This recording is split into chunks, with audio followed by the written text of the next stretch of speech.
ఇదే చింతలగూడెంకి సంబంధించి కొంతమంది మహిళా రైతులు ఉన్నారు మనతో పాటు.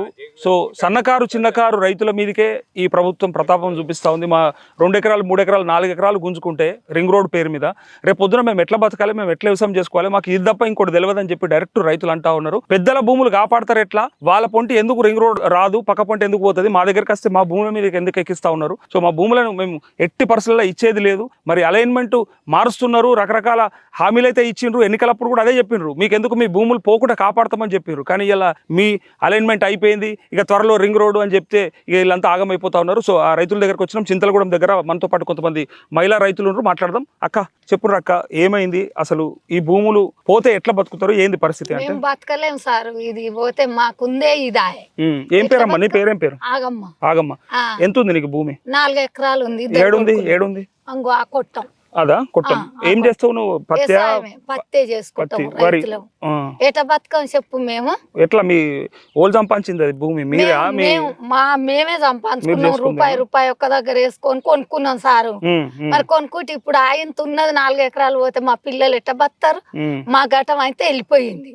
ఒక మంది నా 4 ఎకరాలకు 30 మందికి పని చెప్తా. ఆ మనుషులు కూడా ఎట్లా బతారు? మరి మా పిల్లలు ఎట్లా బతారు? మరి ఎట్లా బతకాలి మేము?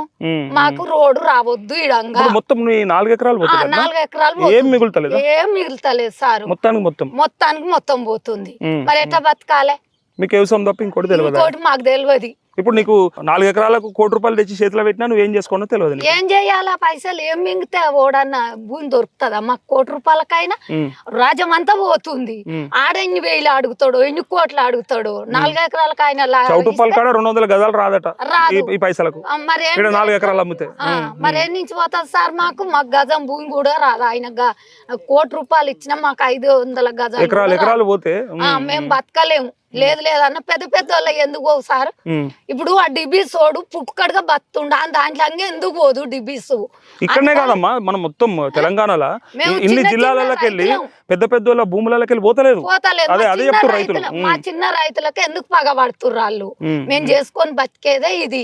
ఇంకో 2 ఎకరాలు ఉంది. ఆ 2 ఎకరాలలో నా మనమలో నా మా కొడుకులో బత్తరు అన్నట్లేదు కదా సార్. ఆశ భూమి అప్పచెప్పడం పిల్లలకని ఉంటది. నెక్స్ట్ తరం 3 ఎకరాలు సంపాదించారు. దాని కన్నా కష్టం చేసి 4 ఎకరాలు కొనుక్కున్నాం. రూపాయి ఒక్క దగ్గర వేసి. ఇలా 4 ఎకరాలు పోయినాక ఏం చెయ్యము? ఏ ఊరికి పోయి బతకం మేము? అది సార్ మాకైతే ఇడంగా రోడ్డు పోనీయద్దు. ఎట్టి పరిస్థితుల్లో మీ భూములు మీకు ఉండాలి. భూమి మాకు ఉండాలి. అక్క మీ పేరు? అక్క ప్రేమలత. మీరేం చేస్తారు అక్క? వ్యవసాయం సార్, మాకున్నదే 2 ఎకరాలు వ్యవసాయమే. వేరే ఏం పని చేయము. నాకు కొడుకో బిడ్డే. నా బిడ్డకు 1/2 ఎకరం ఇస్తామని చెప్పినాం కట్నం పెళ్లి కిందికి. ఇప్పుడు ఇవ్వకుంటే మా అల్లుడు కూడా నా బిడ్డని ఇంటికి దోలుతా అంటుండు. మరి ఎట్లా చేయాలి సార్? మాకు ఏం లేదుగా, చేసుకుంటే వ్యవసాయం లేదు. నా అమ్మకి యాక్సిడెంట్ అయ్యి మొత్తం అడుగులు ఇరిగిపోయినాయి. వ్యవసాయం చేసుకుంటే 2 ఎకరాలు పోతుంది. అదే సార్ ఇదే నాది. ఈ కొట్టం నిన్న అప్పు చేసి 7 లక్షలు పెట్టి కట్టుకున్నా. నాకు నేను ఎట్లా బతకాలి సార్? మాకు ఏం లేదు సార్, మొత్తం దివ్వి చూడే. మా భూమి పోతే మాత్రం మందు డబ్బులు లాగి తాగవచ్చు. ఏం లేదు ఇక మాకు. అంతే మీకు అన్న కష్టం చేస్తాను. అమ్మడు బోర్ బండి మీద ఏం లేదు అంటే ఇప్పుడు మన వీడియో చూసేవాళ్ళు అక్క చెవులకు మంచిగా మాటలు పెట్టుకుంది, బంగారం వేసుకుంది అనగిల్ల మళ్ళీ పుస్తలతాడు మంచిగా దొడ్డుకుంది అక్కది.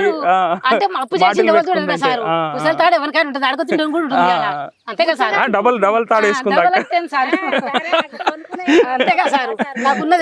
ఉంటదమ్మా. అయ్యో ఎవరి కష్టం వాళ్ళది ఉంటుంది. పేదోళ్ళు భూమి బంగారం దేవుని లెక్క ఒలుసుకుంటాం, దాచుకుంటాం. బంగారం మాకు ఇక మందు డబ్బులు తప్ప ఏం లేదు సార్. మాకు భూమి అయితే పరిస్థితి లేదు. పెట్టేదంతా దివిసోడే. ఖచ్చితంగా కావాలి అంటే ఏం చేస్తారు మరి? ఏందనే వద్దు సార్, మేము ఇయ్యనంటే ఇయ్యం. మందు డబ్బులు తాగినాక సచ్చినాక తీసుకోమని చెప్పి అంటే మేము చెప్పేది అదే సార్. మాకు ఏ ధైర్యం లేదు. ఇక పైసలు ఇస్తాం, జర వేరే దగ్గర కొనుక్కోవాలి సార్. ఏమొస్తా సార్? ఇప్పుడు 1 కోటి రూపాయలు ఇస్తే కూడా మనకు ఒక 500 గజాలు వస్తలేదు ప్లాట్ ఆడ. రాని ఏం చేయాలి సార్ మేము? ఇప్పుడు మేము సగం ఏజ్ అయిపోయింది. ఇప్పుడు ఏం చేసి బతాం? వ్యవసాయమే కదా మీకు ఎరుకున్నది. మాకు ఎట్లా వెళ్ళాలి సార్? మరి ఈ భూముల పంట సరిగా వండదు, ఇదంతా డ్రై ఏరియా అని కూడా కొంతమంది అంటారు. అది నిజమా? మా భూమి మాకే మంచి భూములా? అంతే కదా సార్. కాదు సార్, మనకు పిల్లలు అంటాం బాగాలేదని పడేస్తాం సార్. పడేంగా బాగాలేదని కాదు, ఎట్లయినా మంచి భూమి అయినా కాకుండా మా భూమి మాకే ఉండాలి. ఓకే, అది డ్రై భూమి కానీ ఏదైనా చెప్పండి. అంటే ఇప్పుడు వ్యవసాయ శాఖ అధికారులు ఏం చేస్తారంటే ఇట్లా చూసి ఇది ఎక్కువ పంటలు వండని భూమి అని రాసేస్తారు. అట్లయినా సరే కానీ మీరు మా పిల్ల మంచి లేకున్నా సరే కాపాడుకుంటాం. అంతే సార్, మా పిల్లలు చదువుకుంటాం. ఎటువంటి భూమి అయినా సరే మాది మాకు ఉండాలి. మేము మాత్రం ఇయ్యం సార్, ఇయ్యనంటే ఇయ్యం. మాకు మా భూములు కావాలనుకున్నాడు అయితే మాకు మంది రేపు రాసి వస్తాం, తీసుకోమని చెప్పు. అంతే, మాకు అవసరమే లేదు సార్. ఇక అంతే మేము చెప్తున్నాం కదా సార్, మా భూమి మాకు ఉండాలి. ఆడు ఏం వద్దు, మా కోట్లు కాదు 4 కోట్లు ఇచ్చినా వద్దు, మాకు భూమే కావాలి. భూమి ఉంటే సరిపోయి. అంతే కదా సార్. మరి అక్కడ పొరంబకులు వస్తున్నాయి సార్, పొరంబకులలో పోనీరి ఈ నడివి పోవాలని అవసరమే ఉంది. పొరంబోకులు ఉన్నాయి 10, 20, 30, 50 ఎకరాలు ఉన్న దానికే ఒక 4 ఎకరాలు పోయినా బాధ కాదు. ఉన్న 2 కూడా పోయినాక ఏం మిగిలింది సార్? మొన్న 6 ఏళ్ళు ఇప్పుడు కొని భూమి 25 లక్షలు పెట్టి కొన్నా సార్, అప్పు చేసి ఆ కాపు లోన్ పెట్టింది తెచ్చి కొన్నా, బ్యాంక్ లో లోన్ తీసి కట్టని దూకుంటాడా సార్ ఆయన? కష్టం. కానీ ఇగో మహిళా రైతులు ఏమంటారు అంటే సరే 10, 20 ఎకరాలు ఉన్న వాళ్ళకు 2, 3 పోయినా కూడా బాధ అనిపించదు. కానీ మాకు ఉన్న 2 ఎకరాలు ఉన్న 4 ఎకరాలు కూడా అననే పోతే రేపు మేము ఎట్లా బతకాలని అంటా ఉన్నారు. చూడు ఇలా గోస చూడు, ఇట్లా బాధ చూడు. మీ భూమి ఎంత ఉంది? ఎంత పోతుంది? మొత్తం పోతుంది. మొత్తం పోతుంది. ఏడుంది మీ భూమి? ఎటు సైడ్ పక్కనే పక్కన షెడ్ వేసింది. ఏమేసిండ్రు? పొలం పత్తి వేసినాము, పొలం వేసినాము, బోర్ వేసి 2 పంటలు పండించినాం. ఇప్పుడు రోడ్డు పోతుందని చెప్తున్నారు. అయ్యో, మా పరిస్థితి ఏం కావాలి? ఎట్లా మరి? అంటే ఇప్పుడు ప్రభుత్వం అయితే మేము ఖచ్చితంగా రింగ్ రోడ్ వేద్దాము, ఆ డెవలప్మెంట్ చేయాలి అని అంటా ఉన్నారు. ఇక్కడ నుంచే ఉందా సార్ మా తీయడానికి? ఫస్ట్ అలైన్మెంట్ ఎక్కడ ఉందో అక్కడ వేయచ్చు కదా. మా భూమిలే కావాలని ఏముంది? అలైన్మెంట్ ఎందుకు మార్చిరు అనుకుంటున్నారు మీరు? ఎవరి కోసం మారింది అంటున్నారు? అంతా దివీసు అనుకుంటున్నాం. అంటే పెద్ద కంపెనీల కోసం, పెద్ద మనుషుల కోసం ఆగుతుంది, మనది తొక్కేసుకుంటా పోతున్నారు. మీరు మరి మీ మంత్రిని కానీ మీ ఎమ్మెల్యేని కానీ కలిసిండ్రా? వాళ్ళు ఏమన్నారు? ఏమన్నా భరోసా ఇచ్చిండ్రా? సమాధానం చెప్తాడు, ఆగు ఇప్పుడు ఏం కావు, తొందర పడకురి, అది ఎప్పుడు వస్తుందో ఎప్పుడు వస్తుంది అంటే అది ఇప్పుడు నిద్రపట్టని పనే కదా మనకు. తెల్లారితే మన ఏమవుతుందో అది వచ్చిన తర్వాత చూసుకుందాం. ఇప్పుడు రానే రాదు అని చెప్పుడు ఒక పద్ధతి, ఇప్పుడు వచ్చేది కాదు అంటే మలసారి వస్తుంది అన్నట్టే కదా, పిడుగు పడుతుంది అన్నట్టే కదా, అదో బాధ కదా. అట్లా సర్ది చెప్తుండు. ఒక పోయినా గానీ మీటింగ్లకు పోయినా గానీ ఒక 5 నిమిషాలు ప్రజలతోటి కేటాయించి మాట్లాడడం. అయితే సరే, వెంకటరెడ్డి అట్లున్నా రాజగోపాల్ రెడ్డి కొంత ప్రజల కోసం ఆలోచిస్తాడు అనే పేరుంది కదా. సో మరి ఆయన అడిగినరా, మీరు చెప్పిండ్రా ఇట్లా అన్నా మరి మా పరిస్థితి? చూస్తాం, నా ప్రయత్నం నేను చేస్తా, చూస్తాము అని అంటుండే. అంటే అన్న లెక్కనైనా తమ్ముడు కాదు కదా? లేదు లేదు, అట్లేం లేదు. కొంచెం ప్రజలకు సాయం చేసేటట్టు, రైతులకు సాయం చేసేటట్టు నేను ఉన్నా, మీ వెనకాల మీకు అంత ధైర్యం ఉంది, మేము ఉన్నా కదా అని చెప్తున్నాను రాజగోపాల్ రెడ్డి. ఓకే, అంటే అక్కడక్కడ సాయం కూడా చేస్తాడు కష్టం వచ్చిన? నిజమేనా? అదే అదే, అంటే రాష్ట్రం అంతటా ఉందా పేరు? అందుకు అడుగుతున్నాను నేను.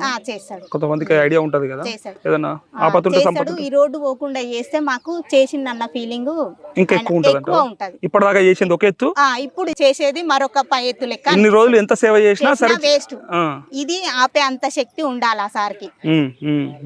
ఆపితే మీరు సంతోషం. మీ అందరికి ఇంతమంది జనాలు, రైతులే కదా. ఇగో మీరు ఓట్లు వేస్తేనే గెలిచి ఆయన ఆడున్నాడు.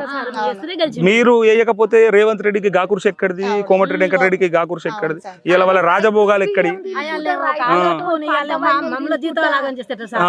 ఇంకోటి ఏంటంటే ఈ బాధ ఏంటంటే ఇక్కడికి భూమి పోతారే పొద్దుగాల మళ్ళీ ఈయన జీతకాల లెక్క అయిపోతారు మీరు. మీ భవిష్యత్తు ఏమున్నది? కాదు, ఇప్పుడు కూలి చేసుకునే వాళ్ళకి నష్టపోతారు సార్. రోడ్ వేసినాక ఇక కూలి పనులు అవేముంటాయి, అవి ఉండయి. ఇప్పుడు మీరు కూడా వచ్చే పైసల్ని ఆన్నో ఇన్నో ఏదైనా కొని పెట్టుకున్నాక మళ్ళీ మీరు ఈడనే ఏదో ప్లాట్ ఆయన ఎన్ని లక్షలు ఇస్తాడు? ఆ పైసలు తీసుకొని ఎన్ని రోజులు ఉంటాయి? ఆ పైసలు ఎన్ని రోజులు ఉంటాయి? ప్లాట్ ఏడగొంటాము, ఎంత వస్తుంది? అంటే తిరిగి వచ్చి మళ్ళీ ఈయన ఈ రింగ్ రోడ్ చుట్టే మనము జీతాలు చేసుకోవాలి. అంతే కదా, అదే కదా ఇప్పుడున్న భవిష్యత్తు. ఎన్ని ఎకరాలు ఇస్తారు, ఎన్ని పైసలు ఇస్తాడో మళ్ళీ రిటర్న్ మేమే ఇస్తాం అప్పు చేసి. అంతేనా? అంతే కదా. ఆ భూమి 3 ఎకరాలు పోతుంది అనుకో, 3 ఎకరాలు పోతుంది అనుకో, 2 ఎకరాలు వేరే వాళ్ళకి అమ్ముకుంటాం, ఇద్దరం కలిసి రిటర్న్ ఆయనకే ఇస్తాం ప్రభుత్వానికి. అంతేనా? వేరే మార్చమని చెప్పారు. మరి అంతే కదా సార్.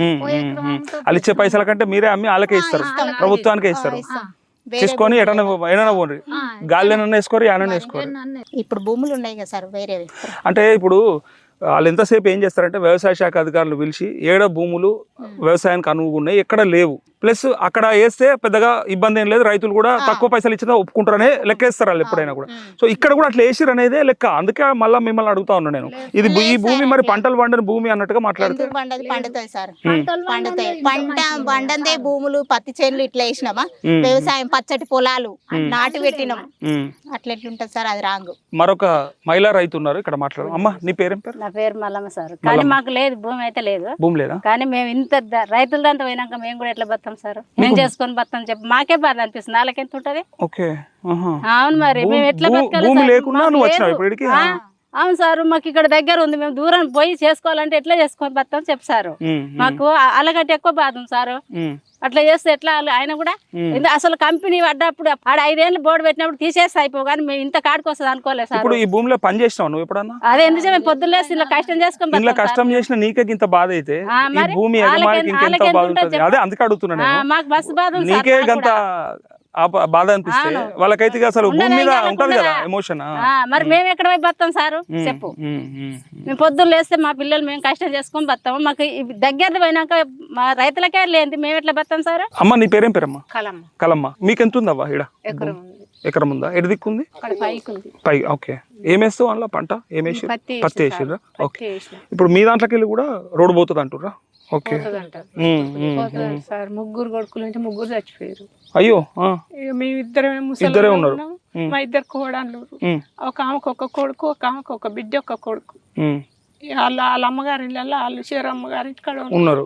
ఇప్పుడు మీరు ఇద్దరే ఉంటారు ఇంటికాడ? ఇద్దరమే ముసలి. ఈ భూమి కూడా పోతుంది? ఈ భూమి కూడా పోతుంది అంటారు. ఇక పత్తి అయితే వేసినాం. ఇప్పుడు ఎట్లా చనిపోయారమ్మా కొడుకులు 3? 2 మందు తాగిరు. అయ్యో. ఒక ఆయన ఏమో హెల్త్ బాగలేక ఖరాబ్ అయి చచ్చిపోయారు. ఇక ఏం లేదు సార్ మాకు కదా అని తప్ప ఏం లేదు. ఇక ఆ పిల్లలు పెద్ద ఆసరా కూడా అది ఒక భూమి, అది కూడా ఏం లేదు. ఆ పిల్లలు పెద్ద అయినాడు, చూసినాడు, మాకు పెట్టినాడు, బతికినాడు. ఏం చేయం? ఇక అందులోనే ఇద్దరం పత్తి వేసినాం, ఇద్దరం అందులోనే నుసు చేసుకుంటున్నాం. ఆయన నేను ఇద్దరం అందులోనే చేస్తాం. ఇప్పుడు అది ఆ భూమి ఉంటేనన్నా కనీసం మీకు ఆసర ఉంటది. రేపు మా పిల్లలైనా చూస్తారు కదా, ఇంత భూమి ఉంది, ఇంత ఉంది కదా అని చూస్తారు కదా. పడ్డా గానీ వచ్చి ఇంత భూమి ఉంది అని వచ్చి చూస్తారు. ఆ భూమి పోయినాక ఇంకే మామూలు ఎవరు చూస్తారు సార్? కడుపులో పుట్టిన వాళ్ళే పోయిరి. అమ్మగారి ఇళ్ళకి వెళ్ళి వచ్చి కోడలు చూస్తారా? ఇక మరి ఏం చేయాలి, ఎట్ట చేయాలి? నిజంగా ప్రభుత్వం ఒకసారి ఈ అవ్వ కన్నీళ్లు చూసన్నా ఆలోచన చేయాలి. మరి ఇంత చిన్న పేద రైతులని ఇట్లా ఇబ్బంది పెట్టడం అనేది మరి ఏమి న్యాయం అవుతుందో నాకైతే అర్థమైతలేదు.